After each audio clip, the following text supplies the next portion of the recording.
हाँ जी, तो आज हम लोग के पास जो टॉपिक है वो एक साइंस का टॉपिक है, डीएनए से संबंधित, ठीक है?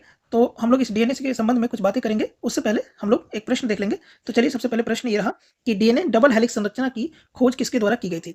डीएनए का बेसिकली जो संरचना होता है ना, वो डबल हेलिक्स होता है, तो उसकी खोज किसने की गई थी, ये आपसे पूछा जा रहा है। आप देख लीजिए कि डीएनए की संरचना कुछ इस प्रकार की होती है, तो इसको हम लोग डबल हेलिक्स कहते हैं, ठीक है? और आरएनए की संरचना कुछ इस प्रकार की अकेले होती है, उसको हम लोग सिंगल हेलिक्स कहते हैं, ठीक है?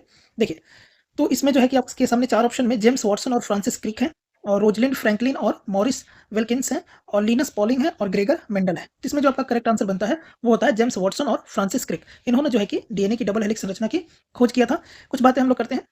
देखिए, तो जैसे ये बातें हमने आपसे कर लिया कि डीएनए का जो घुमावदार सीढ़ी जैसा आकार होता है उसका पता किसने लगाया था, तो जिसमें हमने आपसे बताया जेम्स वाटसन और फ्रांसिस क्रिक ने बताया था। इन्होंने ये बात 1953 में ये खोज किया था डबल हेलिक्स की, जिसे दोहरी कुंडली भी कहते हैं। और इस क्रांतिकारी खोज के लिए उन्हें जो है कि 1962 में चिकित्सा के क्षेत्र में नोबेल पुरस्कार से सम्मानित किया गया था। अगर हम रोजलिंड फ्रैंकलिन और मॉरिस विल्किंस की बात करें तो उन्होंने जो है कि डीएनए की खोज में योगदान दिया था।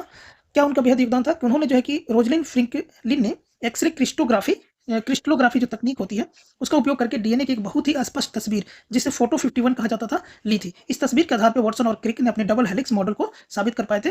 तो मॉरिस विल्किंस ने वाटसन और क्रिक के साथ 1962 का नोबेल पुरस्कार साझा भी किया था, तो ये भी आपको ध्यान रखना चाहिए। देखिए, जहां तक ऑप्शन सी में जो हमारे पास ऑप्शन था लिनस पॉलिंग का, ये दुनिया के सबसे महानतम रसायन वैज्ञानिकों में से एक थे, जिन्होंने प्रोटीन की संरचना की खोज की थी। तो जो लिनस पॉलिंग का नाम है वो प्रोटीन की खोज से जुड़ा हुआ है, ठीक है? अगर ग्रेगर मेंडल की बात करें तो इन्हें जो है कि हम लोग फादर ऑफ जेनेटिक्स कहते हैं, अर्थात आनुवांशिकी के जनक कहा जाता है। इन्होंने जो है कि 19वीं सदी में इन्होंने मटर के पौधे का प्रयोग करके यह बताया था कि माता-पिता के गुण बच्चों से कैसे माता-पिता के जो गुण हैं वो बच्चों में कैसे जाते हैं, अर्थात आनुवांशिकता का इन्होंने नियम बताया था। तो इनके डीएनए की जो संरचना है उससे पहले की बात थी, तो ग्रेगर मेंडल जो है कि इन्हें आनुवांशिक का जनक कहा जाता है। तो होपफुली आपको समझ आ गई होगी इस प्रश्न की सभी ऑप्शन की व्याख्या और इस प्रश्न का आंसर भी, ठीक है? Thank you.